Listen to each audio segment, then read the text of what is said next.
Hello and welcome here and welcome back to TalkFCB for another podcast here, and we're going to be talking today about Barcelona's thumping win over Club Leon in the Joan Gamper Trophy and 5 things which we've learned from that brilliant performance. So last night, we saw Barcelona go out there and dominate proceedings. They played really, really well. Lucho picked a strong lineup to start the game, brought up a lot of players. We saw a lot of young players as well in the second half, which I've spoken about in an earlier podcast earlier. So there's a lot of things to be pleased with. The way we played as well, the style we played in, the fans are very, very happy at the Camp Nou. And there was a lot of optimism, a lot of very happy faces at the Camp Nou, which is something we haven't seen for a number of months now. And it's a feeling that everyone's really excited about the new season. Everybody wants to go out there and see us playing well and playing in a very good style as well. And that's exactly what we did last night. There was a few things, though, which obviously weren't as perfect as you can get. And obviously a lot of people are turning around and saying, it's only Club Leon you're going to play harder teams. I'm fully aware of that, but I've always had the philosophy that you can only play what's in front of you. Last night, Club Leon were there and we beat them. So at the end of the day, you can only play the team you're playing against. And I thought we played brilliantly last night and put in a really, really good performance. The first thing we can learn about last night's performance is all about Luis Enrique. The lineup he picked, the way he went about it, the substitutions he's made. You will notice that Gerard Piqué was not in the starting lineup. Nothing wrong with him, he wasn't fit. It wasn't that he wasn't fit. Luis Enrique said to him, you are not training hard enough. You're not training hard enough, so you won't play. You will not start the game. And that is exactly what we need at Barcelona. We need the fact that players, if they're not going to train hard enough, they're not going to want it enough, we need them out the firing line. Luis Enrique will get the passion back, he'll get the desire back, and he'll get the real hard-working Barcelona that we know. And we saw that last night with the pressing game. The style we played in was very, very good. And there was some really, really promising signs from the way we played. The way we passed the ball around, the way we pressed from the front, the way we started shooting from outside the box. We were a bit more organised defensively, from set pieces we were a little bit more organised as well. And that's the most important thing. The changes are being made. And Luis Enrique is certainly not scared to make those changes. And that is very encouraging in itself. The second thing is also linked to Luis Enrique, and that is the use of youth players throughout the season. And that's something we're going to see as we go on. Last season with Tata Martino, we didn't see an awful lot of youth at all. There was, hardly any minutes for some of the B players. And that was a bit annoying with the fans, because the best thing about, having a club like Barcelona, an academy like we do, is that we do see young players come through, make a name for themselves. And it's really satisfying to see a young player come off the bench and make a real impact. And I remember last season when Adama Traore came on, and he almost scored with his first run, and that's what we need. We need moments like that to excite us and to really enthrall us into the season. And Tata Martino didn't delve into the youth setup enough last season, and I felt that was one of the criticisms I had of him. And I think Luis Enrique will be a completely different kettle of fish. I think he'll use the young players. He seems a very, very big believer in Munir El Haddadi. Great to see, and it'll be interesting to see if he does take this trust into the league games. We do see some of them on the bench and even coming off the bench to make an impact. That would be really, really brilliant if that's what we're going to see next season. The third thing is the excitement. I spoke about it already. The real feel around the Camp Nou last night was electric. There was some moments where the crowd were on their feet and applauding what they were seeing. There was goals out there which were absolutely fantastically well worked. And that's what we need. We need excitement. We need something as fans and as players as well. The players need it. Something to be really excited about. Something that we feel going into the new season. There's something there to fight for.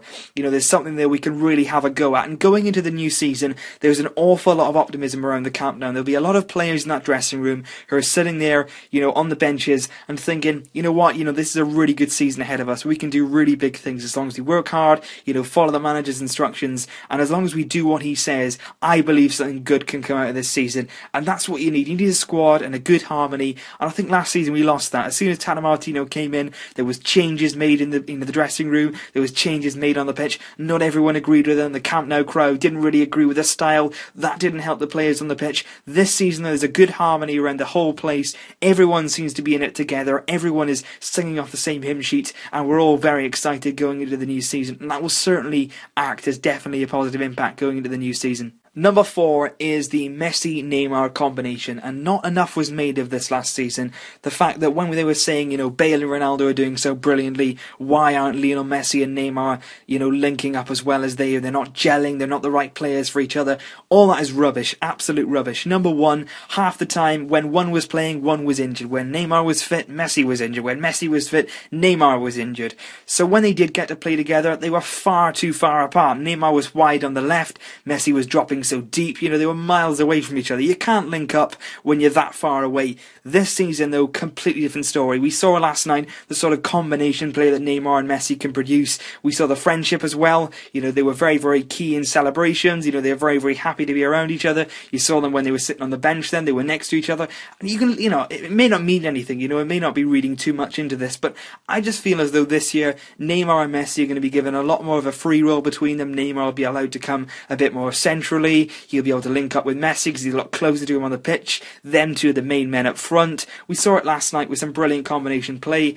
Neymar assisted Messi's goal. Messi assisted Neymar's goal. And it's that simple, you know. We just need that combination. We need them to be close together on the pitch. And we need them to be pretty friendly off the pitch as well. I think that has happened this season. And that is really, really good to see because those two linking up, really, really exciting. And certainly that could produce magical moments throughout the season. And the final thing we learned from that match, you know, it was a brilliant game, so many goals, you know, and I do admit that, you know, Club Ley are not the best side ever. And, you know, last year we beat Santos 8-0. So, you know, you can't always go on the result. But these are different things, you know, which you do look at in a different light now. And you can think, you know, that may well stick for the new season. That's something we can maybe focus on a bit more. And the last thing we're going to talk about is just generally the strength of our squad. Last night, you look at the team that started the game. You look at the people who were on the bench, you know, who came on and made an impact. You look at the likes of Thomas Vermaelen, who didn't play. You know, he's still to come back into the side. Marc-Andre ter Stegen, Adriano. You know, there's players there who really can make an impact. They're not even on the, you know, on the field. You know, the players who came off the bench yesterday were outstanding. And the strength of our squad going into the new season, I don't think I've ever seen stronger, you know, defensive options, midfield options, and striking options. You know, we got a really, really good feel. And of course, the goalkeeping situation is just brilliant. I mean, we've got Claudio Bravo, we've got ter Stegen, we've got Masip. You know, there's so many options in every different position at Barcelona at the moment, and that is going to be really, really positive for Luis Enrique. He will go into that dressing room, pick the starting 11, and think, well, if he doesn't perform, I can, you know, throw someone in next week. And the competition for places has never been stronger at Barcelona, and that is so important. That players are going to be kept on their toes. They're going to have to work hard in training, and every game they have to prove themselves. They have to prove themselves that they're good enough to start the next game. And there's nothing better than a squad that is hungry for success. There's nothing more than the squad who's got enough desire to go out there and prove themselves. That's what we've got. That's what we've really, really encouraging signs. And 5 things that we've learned from the Joan Gamper Trophy. Hopefully we can carry those into next season, because if they're the things to go on, we're in for a really, really exciting season. So thanks for watching this video, guys. If you did agree or disagree with anything I've said, please leave it in the comments below. We'd love to hear your opinions on it. Also, guys, comment in the comments below what you want me to do in the next podcast. So as I say, thanks for watching, guys. Please like, comment and subscribe, and I'm sure I'll see you very, very soon in the next podcast.